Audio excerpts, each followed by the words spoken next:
أعوذ بالله من الشيطان الرجيم. بسم الله الرحمن الرحيم. السلام عليكم ورحمة الله وبركاته. الحمد لله رب العالمين، والصلاة والسلام على رسول الأمين وعلى آله وصحبه أجمعين.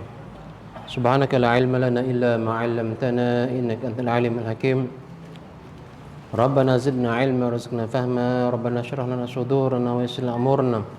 اللهم صل على محمد وعلى آل محمد كما صليت على إبراهيم وعلى آل إبراهيم وبارك على محمد وعلى آل محمد كما باركت على إبراهيم وعلى آل إبراهيم إنك حميد مجيد. أمسينا وأمسينا من كل الحمد لله لا شريك له لا إله إلا المصير. أمسينا على فطرة الإسلام وكلمة الإخلاص وعلى دين محمد صلى الله عليه وسلم وعلى ملة أبينا إبراهيم حنيفا وما كان المشركين. بسم الله الذي لا يضر مع شيء في الأرض ولا في السماء وهو السميع العليم. أما بعد. Alhamdulillah wa syukrulillah wa la hawla wa la quwwata illa billah. Hadirin hadirat muslimin muslimat, sidang pendengar yang dirahmati Allah SWT, marilah sama-sama kita merafakkan kesyukuran kehadirat Allah SWT di atas segala nikmat yang Allah berikan kepada kita. Alhamdulillah, Allah masih memberikan kita umur sehingga kita dapat melaksanakan ibadah solat secara berjamaah. Mudah-mudahan solat yang kita laksanakan ini diterima oleh Allah SWT, bahkan dia menjadi pemberat timbangan kita pada hari kiamat kelak. Dan marilah kita memperbanyakkan selawat kita kepada junjungan Nabi Muhammad SAW. Allahumma salli ala Sayyidina Muhammad. Mudah-mudahan selawat kita yang kita ucapkan setiap hari dalam penuh penghayatan kita memberikan makna yang besar dalam kehidupan kita, makna besar di dunia, dan arti kata kita mendapat keberkatan dan keampunan dosa daripada Allah SWT, dan kita dihimpunkan di akhirat kelak bersama orang-orang yang banyak berselawat, yang insya-Allah akan mendapat syafaat daripada junjungan Nabi Muhammad SAW. Itu yang kita harapkan. Jadi oleh yang demikian, maka jangan pernah jemu untuk berselawat, bahkan terus menambah selawat kita daripada masa ke semasa. Tuan-tuan yang dirahmati Allah SWT, kita menyambung lagi pembahasan hadis kita pada malam ini. Pada pertemuan yang lalu kita menyentuh tentang Rasulullah SAW menyebut agar kita tidak meremehkan sedikit pun daripada amal-amal kebaikan, walaupun dengan kita sekadar bersenyum ataupun bermanis muka di depan kawan kita, itu adalah sedekah. Itu adalah sedekah, kata Rasulullah SAW.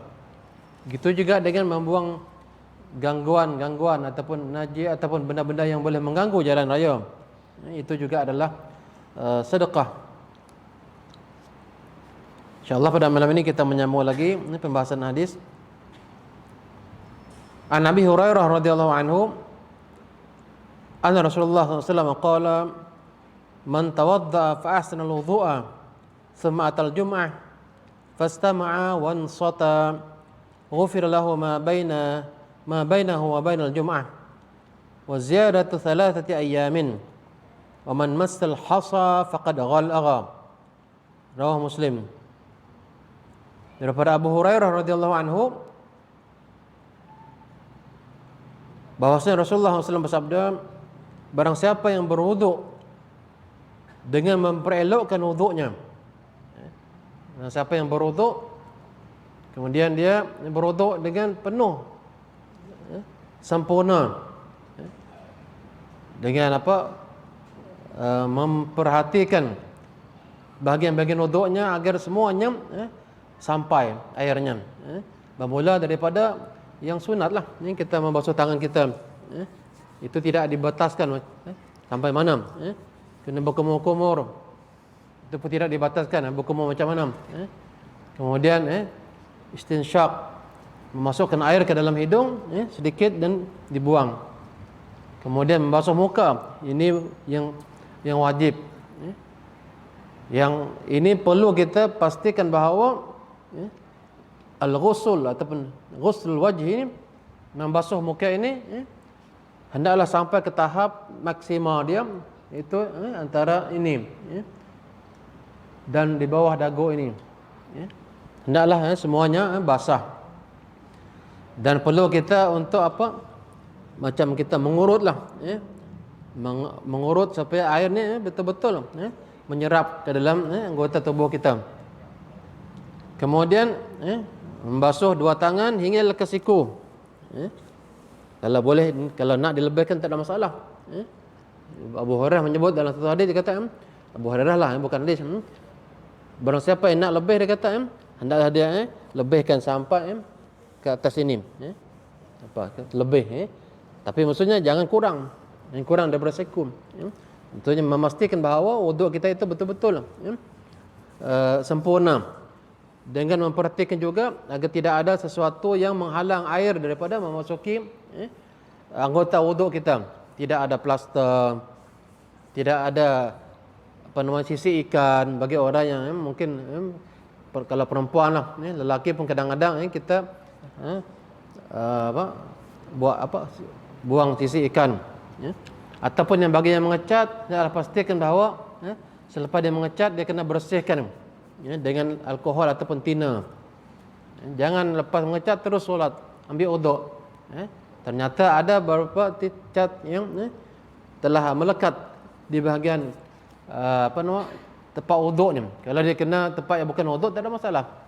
Tapi kalau tempat wuduk, wajah, tangan, kaki, ini boleh menghalang wuduk. Itu juga dengan orang yang mungkin mekanik. Mekanik di bengkel kereta atau motosikal yang memang bergelumang dengan grease, minyak-minyak.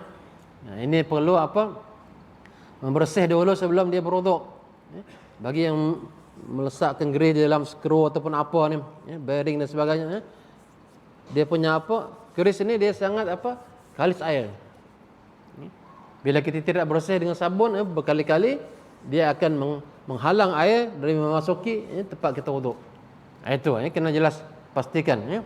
Itu juga dengan kita menggunakan krim ataupun balsam. Contohnya orang sakit kepala dia letak balsam, balsam harimau ataupun balsam apalah, tak sebelah sini. Lepas dia bangun tidur terus ambil wuduk. Dia tak bersihkan tempat-tempat yang telah diletakkan balsam tadi. Maka balsam ini dia ibarat grease. Itu pengalaman saya sendirilah. Saya tengok rupanya masih ada grease di sini. Ataupun balsam lah. Lepas saya solat, oh ini tak sah saya kata. Akhirnya ambil wuduk lagi, bersihkan dengan sabun, berkali-kali sampailah kita merasa tidak ada lagi minyak ataupun balsam tersebut. Itu kena jelas. Kemudian apa lagi? Kaki kita, di bawah kaki ni. Ini berapa kali saya perhatikan. Orang yang saya tengok, saya sendiri, kadang-kadang imam saya tegur juga. Tuan imam tengok ada bawah kaki tu macam ada sesuatu. Tengok memang ada kita boleh barang, kadang-kadang kita buka tu, kita buang mana-mana tempat. Kadang-kadang dia punya stiker tu naik sebelah atas. Bila kita pijak tu tak terasa. Kita wuduk aja, memang kita tak tengok belik kaki, memang dia melekat bawah tu. Apalagi kalau yang stiker tu yang memang transparent, memang tak nampak. Kalau kita tengok, ada stiker. Aduh, dia tak sah salat. Tak sah wuduk kita, tak salah salat kita. Itu banyak berlaku, banyak berlaku. Kadang-kadang kita berjalan-jalan terpijak sesuatu yang memang kalau kita terpijak selepas kita berwuduk tak ada masalah.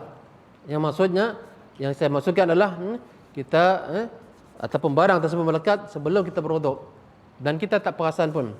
Itulah bila kita nak berwuduk, tengok lagi sebelah bawah kaki ni. Tengok belah kaki, kalau ada tu bersihkan ataupun berus. Biarlah dia betul-betul bersih.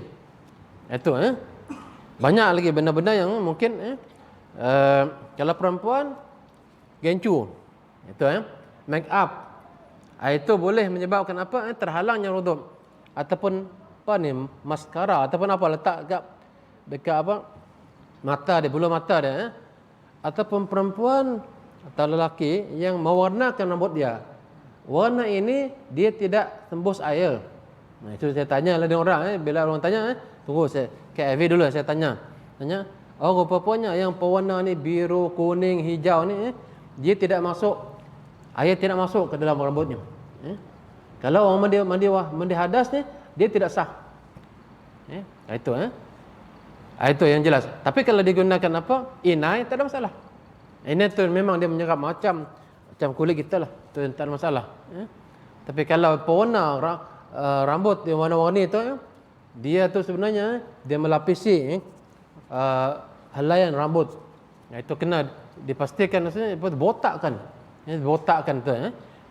Tulis jangan pernah. Kalau ada pernah tu kena taubatlah. Sebab apa? Kita tak tahu. Kalau wuduk, dia kata berwuduk tu antaranya adalah menyapu sebahagian kepala. Ada mazhab kata seluruh kepala. Macam tu. Ada yang mazhab Syafi'i sebahagian kepala. Kepala tu maksudnya kalau tak ada rambut tu kepala yang kita ini letak. Bukan rambut sebenarnya. Memanglah rambut tu atas kepala. Jadi kalau kita nak sapu kepala tu memang rambut sekali lah. Macam tu. Kalau dia ada dye ataupun dye yang kita masukkan tadi, memang dia tidak akan memasuki itu. Kalau mandi wajib lagi lah. Mandi wajib dia tidak akan menyerap dalam tu. Dia kena masuk sebenarnya ke dalam tu. Berbeza dengan tatu. Tatu tu macam mana orang yang tatu yang sudah dia taubat dah, tak ada lagi dah. Dah ada ataupun ada yang tidak non muslim, dia meluk Islam, dia sudah bertaubat. Tak ada masalah. Adakah wajib dia buang? Kalau dia mampu nak buang, buang. Kalau tak mampu nak buang, memang tak ada masalah lah. Sekarang ada teknologi untuk membuangnya. Kita tengok macam laser, bersih. Saya tengok dia di Semenanjung lah, di KL saya tengok orang bersih tu. Macam laser. Laser betul. Ada yang buat tattoo dekat muka pun dia buat juga. Memang agak sakit lah dia kata, tapi dia tahan.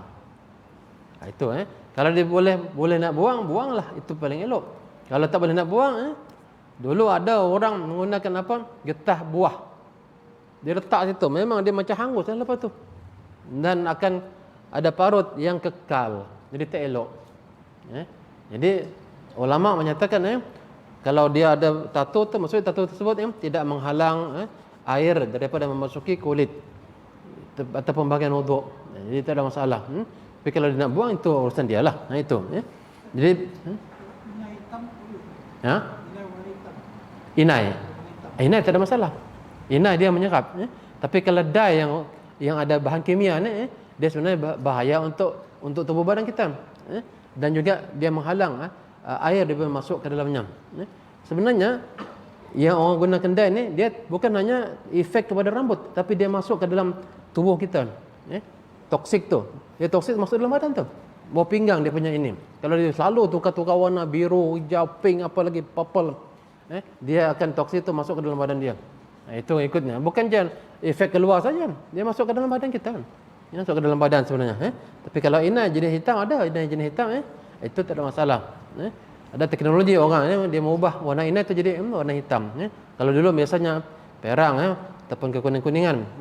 Itu inai itu sendiri dia tidak ada masalah. Okey, itu dye lah.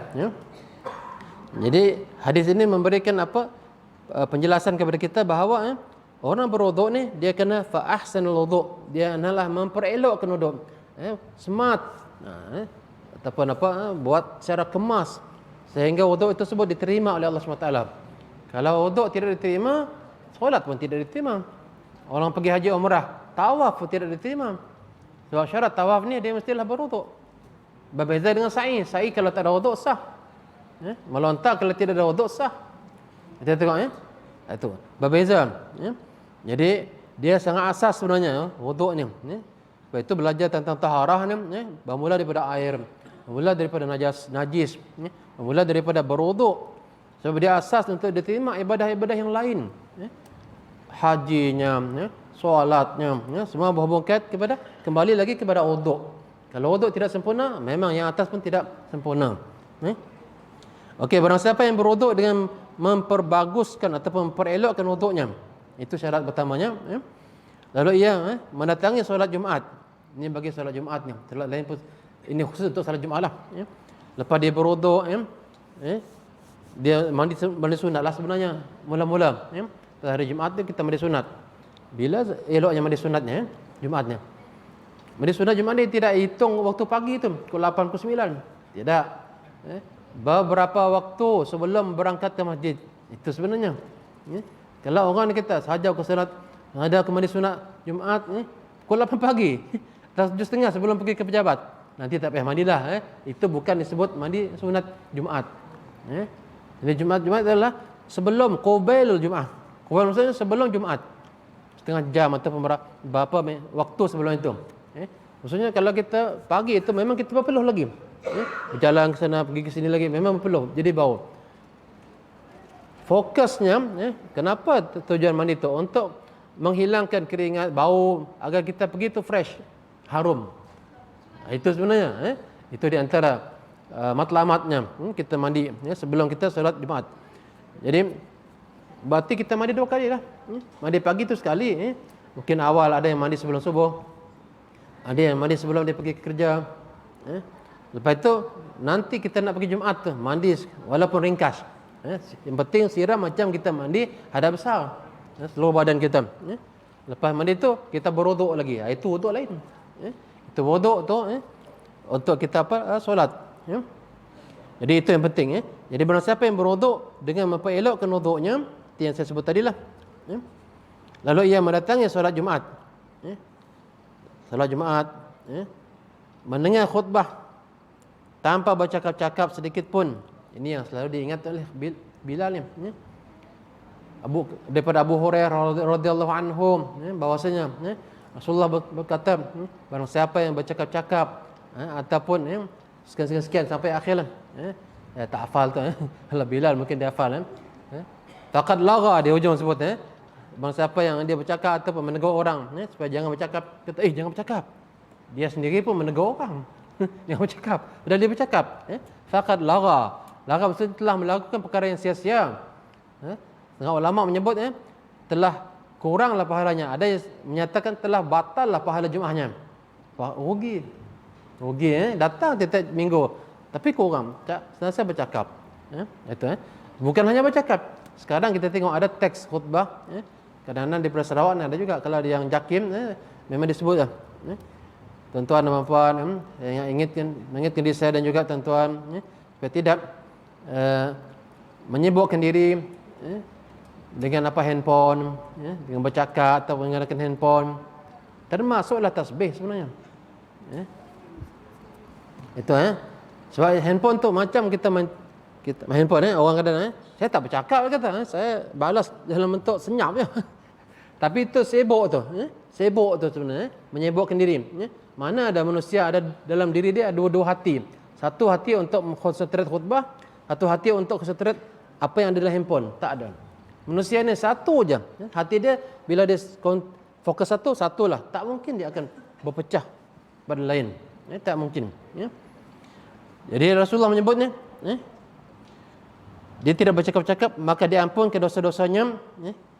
Antara Jumaat itu dengan Jumaat yang berikutnya. Jumaat ini diampunkan, Jumaat yang lalu pun, satu minggu tu dihapuskan dosa.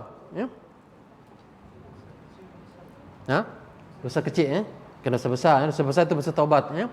Dosa kecil yang banyak, kita beramal tu Allah ampunkan dosa. Kita kita berwuduk, Allah ampunkan dosa. Kita berjalan ke masjid, Allah hapuskan dosa.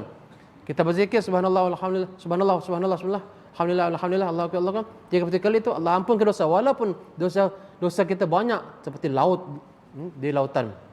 Itu dosa kecil. Dosa kecil sebenarnya banyak.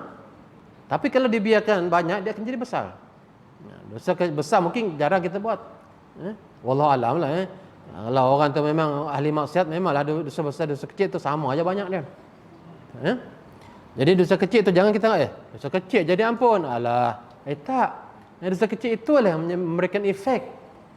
Sehingga orang tu boleh buat dosa besar. Selalu buat dosa kecil. Akhirnya dia akan meningkat, akhirnya upgrade dia punya kemampuan untuk buat dosa besar tu. Upgrade tu apa? Untuk meningkatkan keinginan buat dosa besar. Dosa besar kecil banyak. Ibadah pun tak banyak buat ataupun tak buat langsung, memang menumpuk, timbun-timbun dosanya. Nauzubillah min zalik. Sehingga Rasulullah sebut dalam hadis ini, kita tengok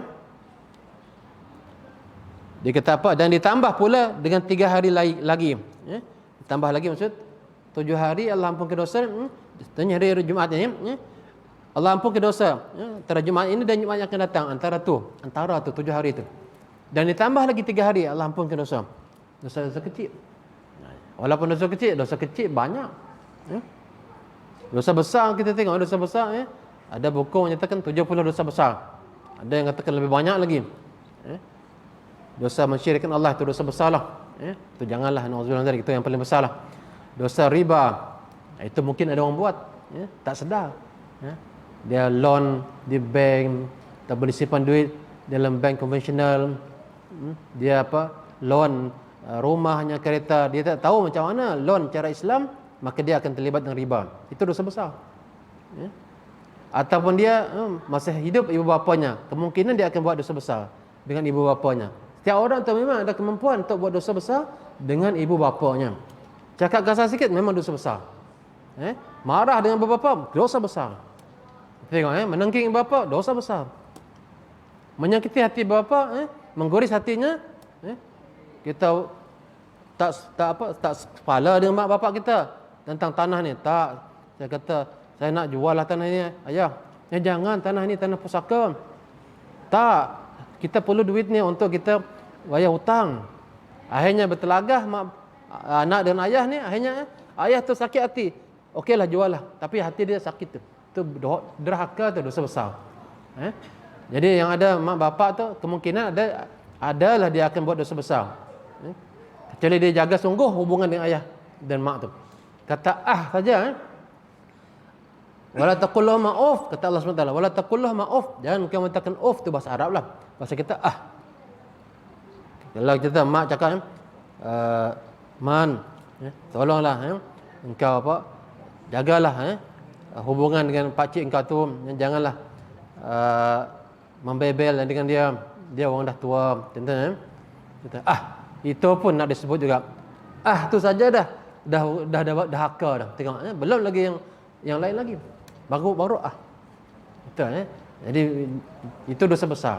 Itu memang setiap orang tu ada potensi nak buat dosa besar kalau dia tak jaga hubungan dengan ibu bapanya. Itu Yang lain-lain tu tidak, saya kata. Minum arak, orang yang dah konsisten pergi masjid tidak minum arak. Bersabung ayam, berjudi, berzina, membunuh orang, tak. Apa lagi yang lain-lain? Tak. Yang mungkin banyak dilakukan tu riba, dosa kepada orang tuanya. Dua itu dosa besar yang disebut ni. Bunuh orang tak ada. Paling pun bunuh apa? Bunuh nyamuk. Itu je lah. Setiap hari bunuh nyamuk. Yang lain tak ada. Bunuh lalat. Dan manusia tak ada. Tak, Jadi dosa-dosa besar ni ada yang memang kita ada buat. Tu kena taubat tu, ya Allah, aku minta ampun kepada Engkau ya Allah. Aku bertaubat kepada ya Allah. Aku menyesal atas perlakuan yang telah aku lakukan. Terimalah aku ya Allah. Kalau dah bertaubat itu, solat lagi 2 rakaat. Solat taubat tu. Minta ampun. Kalau boleh sampai menangis. Sampai menangis. Bila menangis itulah air mata taubat yang membersihkan dosa-dosa dia. Kalau mampulah, memang tidak mudah. Solat taubat dia kena 2 rakaat. 4 rakaat belum lagi menangis. Sehingga ada ulama kata tambah lagi 2 rakaat. Sampai kita menangis, tambah lagi 2 rakaat. Kadang tak menangis ni hati kita keras. Tak boleh nak menangis. Kecuali apa yang bab menangis, bab anak kita dia buat silap, buat apa menyebab kita ni kesal, kita rasa tekilan, itu mudah menangis. Benda macam tu jadi mudah menangis. Tapi bab yang ini kita susah nak nangis. Minta ampun, memang minta ampun, tetapi nak menangis tu susah. Kering air mata kita ni. Tapi bab berkait dengan mak bab, dengan pasangan hidup kita, anak-anak yang kita sayang ni, tiba-tiba dia melakukan sesuatu yang mengecewakan kita tu, mudah dah menitis air mata tu. Itu yang pelik. Bila dosa kita dengan Allah tu, kita susah nak menitis air mata. Jadi mintalah kepada Allah supaya kita ni mudah menangis dan merintih di depan Allah di atas dosa-dosa yang kita lakukan. Jadi kemudian dalam hadis ini juga Rasulullah menyebutnya, barang siapa yang menyentuh kerikil ini ibarat tasbih, pada waktu khutbah menyentuh kerikil. Ada orang zaman dulu dia tak pakai tasbih, dia ambil batu dikumpulkan macam subhanallah, dia majlis satu ni subhanallah, dia dah hitung dah 33 biji subhanallah. Itu Rasulullah pernah tengok, dan sahabat pernah berlaku di zaman sahabat juga. Dia bilang sahabat yang ada di sedang khutbah tu, mereka ni macam menggerak-gerakkan batu ni, hasa. Rasulullah sebut ni, maka ia telah melakukan lagha. benda-benda yang sia-sia, menyebabkan pahalanya kurang, bahkan mungkin batal. Sebab itulah istinbat daripada hadis ini ialah orang yang melakukan tasbih ni walaupun kita saya tasbih dalam hati kita ni untuk digunakan sepenuhnya perhatian kepada khutbah sebenarnya. Jangan mata kita, telinga kita mendengar khutbah, tapi hati kita ni untuk berzikir. Allah yang mana yang kita nak ingat? Kita nak ingat Allah mana satu?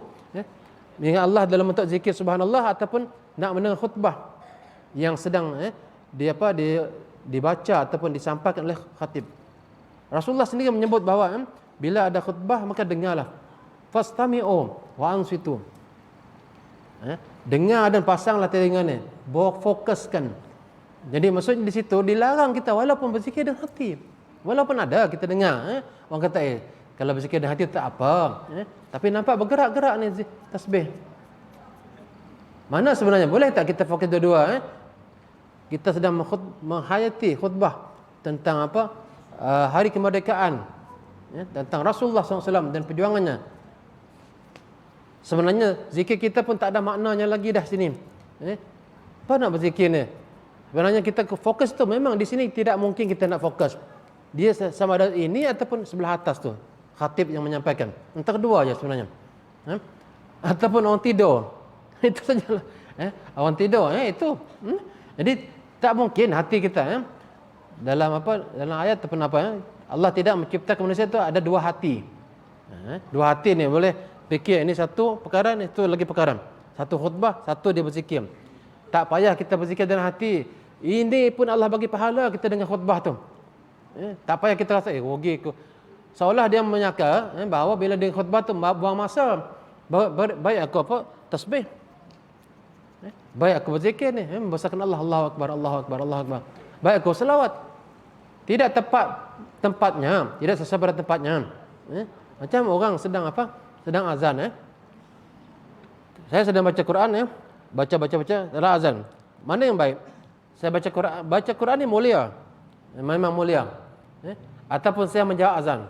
Pada ketika azan, menjawab azan lah yang paling mulia. Berhenti baca Quran. Meletakkan satu pada tempatnya. Ketika hari Jumaat, aktif sedang berkhutbah, mendengar khutbah lah yang paling sesuai. Tidak lagi berzikir apa-apa zikir. Walaupun zikir itu hatta selawat pun tidak disuruh berselawat ketika itu. Jadi begitu sekali ni. Jadi jangan ada kita dengar, saya tahu ada dengar kata tak apa kalau kita berzikir dalam hati. Zikir dalam hati untuk apa? Kalau zikir dalam hati maksudnya pecah kita fokus kita. Kita nak dengar atas ataupun nak zikir dalam hati kita. Bila kita zikir hati, Mahasya Allah, subhanallah, subhanallah, subhanallah. Jangan ndak aja, bahasa kita jangan ndak aja dengar tapi hatinya fokus pada zikirnya. Mana yang lebih besar?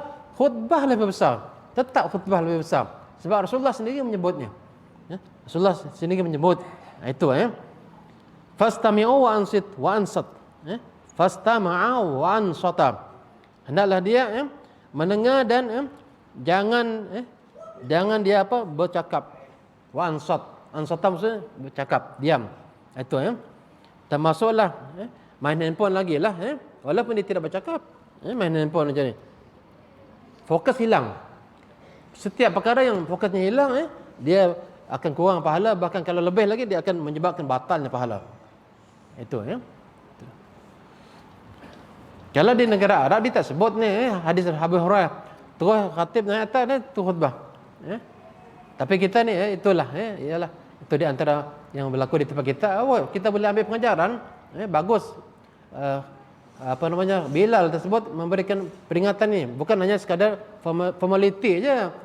Tiap lakilan Jumaat sebelum khatib naik tu formaliti je sebut hadis tu. Tak, itu peringatan kepada kita agar kita ni siap sedia, jangan kita buat kerja lagi. Sama ada kerja dalam bentuk zikir, tangan kita tengok handphone kah ataupun apa-apa. Jangan, dah cukup, perhatikan. Yang tidur tu hal dia lah. Bila mengantuk tu tidur, itu hal. Itu pun sebenarnya dia kurang pahala tu. Adakah orang yang tidur dan orang yang jaga, tengok betul-betul, dengar betul-betul khutbah tu sama dengan orang yang tertidur-tidur, terangguk-angguk macam tu? Tak sama. Cuba tanya apa yang khatib sudah sampaikan tadi tentang perjuangan Rasulullah SAW. Apa tajuk tadi? Aku mesti tahu. Nya awal je nya. Nya awal dah tidur. Inna Allah, kata Rasulullah, dia kata amma ba'd. Lepas amma ba'd dia terus dah on terus. Khusyuk terus. Itu masalahnya, dia tak tahu. Tajuk pun kata. Tajuk yang disebut oleh kata dia. Tajuk khutbah kita hari ini adalah perjuangan Rasulullah SAW di kota Madinah. Dia tak sedar dah, tak dengar. Itu dia kata, dalam dia kata, hendaklah kamu dengar dan diam. Dengar ni maksudnya bukan dengar dalam keadaan kita tak sedar. Dalam keadaan tidur, itu bukan dengar tu, tak dengar. Mana dengar? Kadang-kadang sampai berbunyi, fikir handphone bunyi. Tak, bukan handphone. Itu hamba Allah sedang khusyuk. Itu sebab itu kita digalakkan untuk tidur walaupun 15 minit sebelum Jumaat di rumah lah, bukan di masjid. Tidur walaupun sekejap, insya-Allah. Itu pengalaman saya sendiri. Kalau saya sedang letih-letih kejap, cuba sembahyang, memang kata, ya Allah, sengsaranya nak tahan mengantuk ni. Ya Allah, kata. Ada je part beberapa saat tu, atau minit tu terlepas, saya tak dengar. Sebab itu saya cuba misalnya tidur walaupun 10 minit. Walaupun 10 minit tidur sebelum nak ambil wudu atau solat mandi sunat Jumaat, lepas tu pergi masjid. Memang alhamdulillah saya tak mengantuk dah lepas tu. Walaupun 10 minit saya katakan. Itu orang balik kerja mungkin susah sikit lah. Kita yang mungkin kerjanya bebas, tak terikat sangat, maksudnya tidurlah sekejap, setengah jam ke 15 minit ke, pergi Jumaat, insya-Allah kita boleh concentrate, kita fokus dengar khutbah. Itu penting tu. Yalah, masalahnya kadang khutbah tu tak sedap bunyi. Ada juga dulu-dulu tapi sekarang dah okey lah. Maksudnya dulu saya ingatlah di kampung, khutbah tu berpusing-pusing khutbah tu. Sampai saya hafal dah. Tak payah sebut, saya hafal. Tentang akhlak tu dah sampai puluh kali dah. Itu bukan ustaz lah, dulu tak ada ustaz di kampung saya lah. Jadi imam tu, aduh, dah tahu dah khutbah ni. Dah tahu dah tajuk tu, memang dia sebut dah. Daripada ini dah mula, dah tahu dah khutbah. Jadi memang dia tak ada jaktim dulu yang sediakan ini. Jabatan Agama pun tak sedia teks khutbah. Mana ada sekarang ada. Berapa hari sebelum ini dah, kalau Jabatan Agama Islam Sarawak, berapa hari dah keluar dah teks. Kalau JAKIM kadang-kadang hari Jumaat ini baru dia keluar. Kadang-kadang awal sikit memang susah sikit. Itu Jadi tuan-tuan, jadi tak ada masalah dah sekarang untuk teks khutbah ni. Alhamdulillah dulu itu kes dulu, sehingga kata aku malas dengar khutbah ni. Itu yang sebab berulang-ulang aku dah faham dah. Apa mau dipadahnya, aku dah tahu dah. Daripada awal sampai akhir aku dah hafal dah. Sebab dah berulang-ulang. Bayangkan tajuk tu lagi, teks tu dah lusuh dah. Tengok teks dah lusuh dah, teks khutbah. Sebab apa, dah ulang-ulang dah. Pusing habis ulang itu. Pusing lagi sini. Itulah dulu memang ada orang yang nak mengarang khutbah, tak ada. Itu dululah kelemahan dulu, sekarang dah tak ada, alhamdulillah. Jadi alhamdulillah ialah kalau kita mengantuk tu kena usahalah cari solusi macam mana nak hilangkan mengantuk. Cari ni itu. Okey, itu di antara hadis yang cerita tentang kelebihan orang yang berwuduk dan menyempurnakan wuduk. Kemudian dia datang ke Jumaat. Kemudian mendengar, pasang telinga dia, jangan tidur, jangan bercakap. Dia ampunkan dosanya di antara Jumaat tersebut dan Jumaat akan datang. Ditambah lagi 3 hari. Jadi berapa? 9 hari sebenarnya. Diampunkan dosa. Man masal hasa faqad lawa.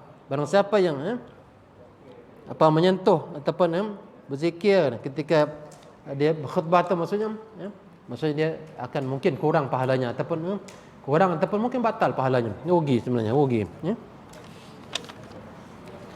Okey, kita tengok pelajaran daripada hadis ini. Anjuran untuk mengelokkan dan menyempurnakan wuduk serta selalu menjaga untuk salat Jumaat. Salat Jumaat tu, itu yang paling penting tu. Yang kedua, keutamaan salat Jumaat yang mana hukumnya wajib bagi setiap muslim yang merdeka, laki-laki, berakal, baligh, mukim. Salat Jumaat hanya dapat dilakukan secara berjamaah di masjid. Dia bukan macam salat Zuhur, salat subuh. Jumaat dia wajib datang ke masjid. Salat raya pun tidak wajib. Raya Aidilfitri, Aidil Adha, Tapi salat Jumaat dia wajib. Bagi lelaki yang sudah baligh, lelaki baligh berakal, kemudian dia mukim, yang tidak musafir. Musafir lain kes dia lagi. Tapi kalau dia dapat menyempurnakan Jumaat lagi elok.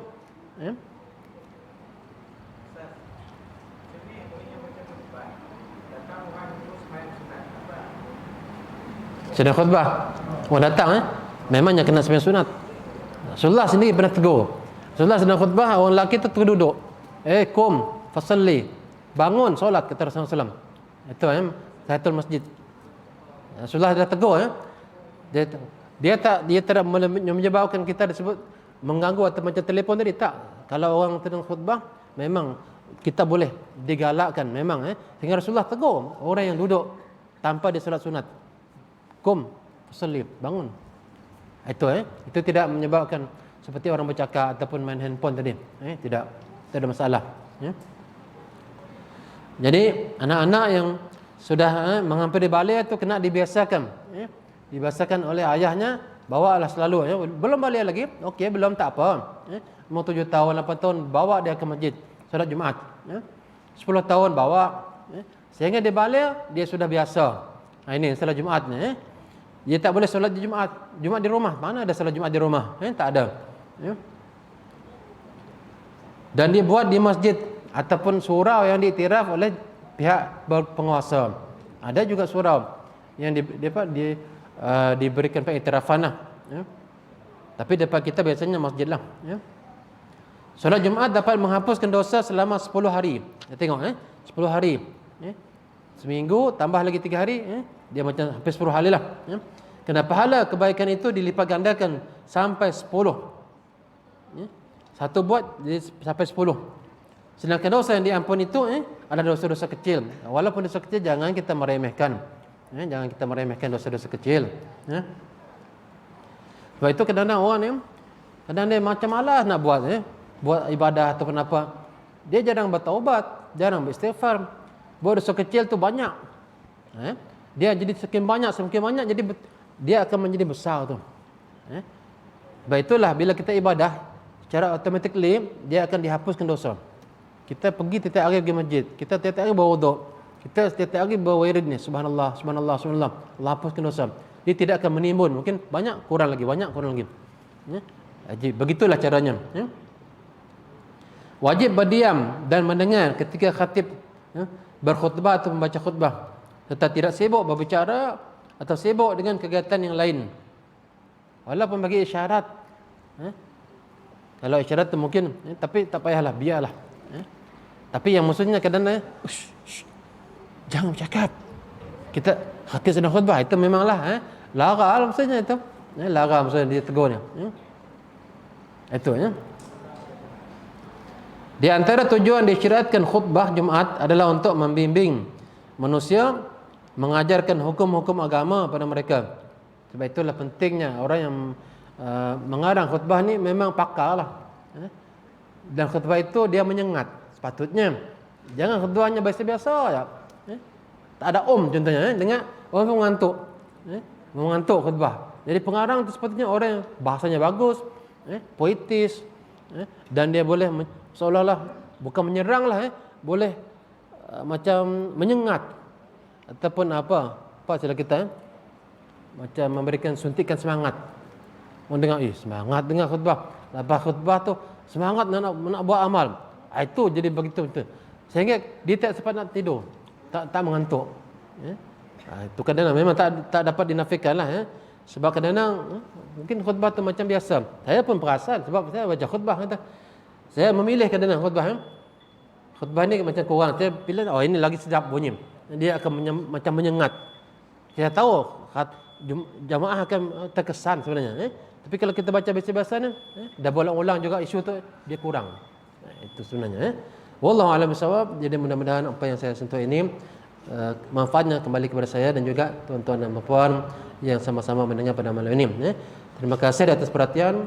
Mohon maaf di atas kelemahan dan kekurangan. Subhanakallahumma bihamdik, asyhadu an la ilaha illa anta, astaghfiruka wa atubu ilaik. Bismillahirrahmanirrahim. Wal 'asri innal insana lafi khusr illal ladzina amanu wa 'amilus solihati wa tawassaw bil haqqi wa Assalamualaikum warahmatullahi wabarakatuh.